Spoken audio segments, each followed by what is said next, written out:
En Matthieu 22, les versets 23 à 33, c'est-à-dire l'extrait qui précède notre extrait d'évangile de cette messe, Jésus venait de répondre aux Sadducéens sur la question de la résurrection.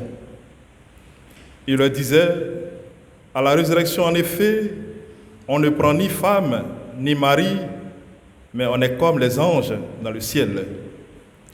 Et au sujet de la résurrection des morts, n'avez-vous pas lu ce qui vous a été dit par Dieu? Moi, je suis le Dieu d'Abraham, le Dieu d'Isaac, le Dieu de Jacob. Il n'est pas le Dieu des morts, mais des vivants.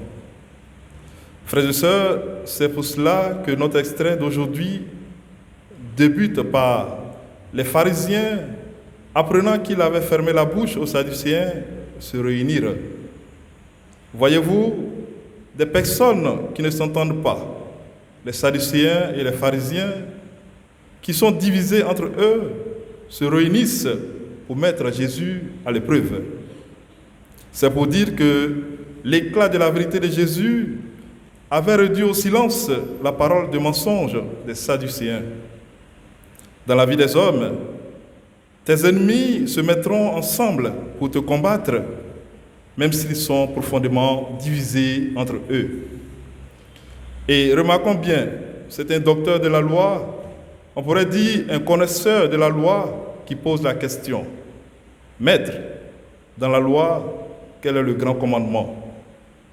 Jésus le ramène donc à deux préceptes qui touchent une même attitude spirituelle, l'amour. Tu aimeras le Seigneur ton Dieu de tout ton cœur, de toute ton âme et de tout ton esprit. Et tu aimeras ton prochain comme toi-même. En d'autres termes, selon Jésus, l'obéissance ne devient vraie que par l'amour. Dieu veut avoir des fils et des filles libres.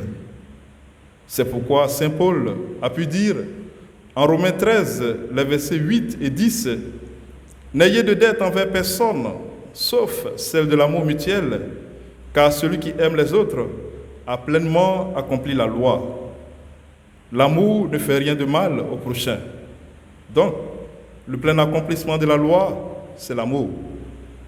C'est en ce sens que Saint Jean Chrysostome dirait également « Aimer, c'est plus que craindre.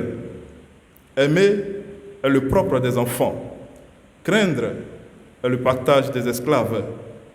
La crainte est l'effet de la nécessité.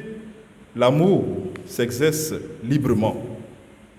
Celui qui sert Dieu par la crainte évite la peine, il est vrai, mais ne reçoit pas la récompense promise à la justice, car il fait le bien comme malgré lui et sous l'impression de la crainte.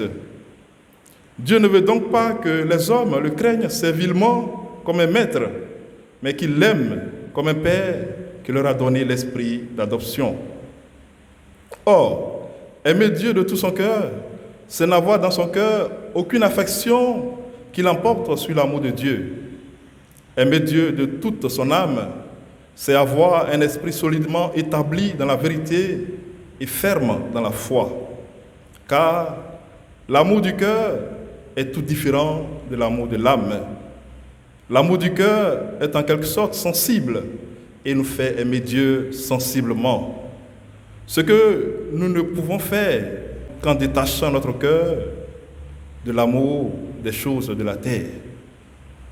L'amour du cœur se fait donc sentir dans le cœur, tandis que l'amour de l'âme ne se sent pas, mais se comprend parce qu'il consiste dans le jugement de l'âme. Car celui qui croit que Dieu renferme tout bien et qu'en dehors de lui, il n'existe aucun bien véritable, aime Dieu de toute son âme.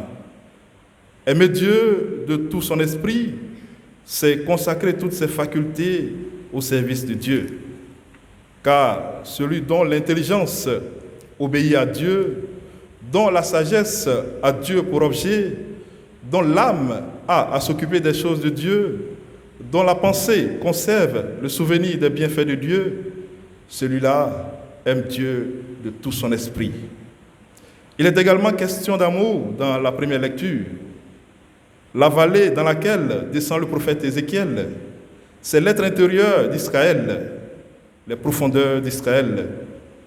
Les ossements desséchés, c'est une image de la maison d'Israël, abandonnée à elle-même du fait de son péché d'idolâtrie, pratiqué sur les collines, sous les arbres et jusque dans le temple de Jérusalem. Autrement dit, Israël a oublié l'amour de son Dieu. Israël n'a pas aimé Dieu de tout son être. C'est pourquoi, dans le désespoir de ses enfants exilés, ils se comparent à des morts et disent « Nos ossements sont desséchés, notre espérance est détruite, nous sommes perdus. » Mais Dieu qui est fidèle à son amour, envoie son prophète donner la vie à Israël par sa parole de prophétie. Les morts revivront par le souffle de l'Esprit. Frères et sœurs, seul l'amour de Dieu et l'amour du prochain font vivre en vérité.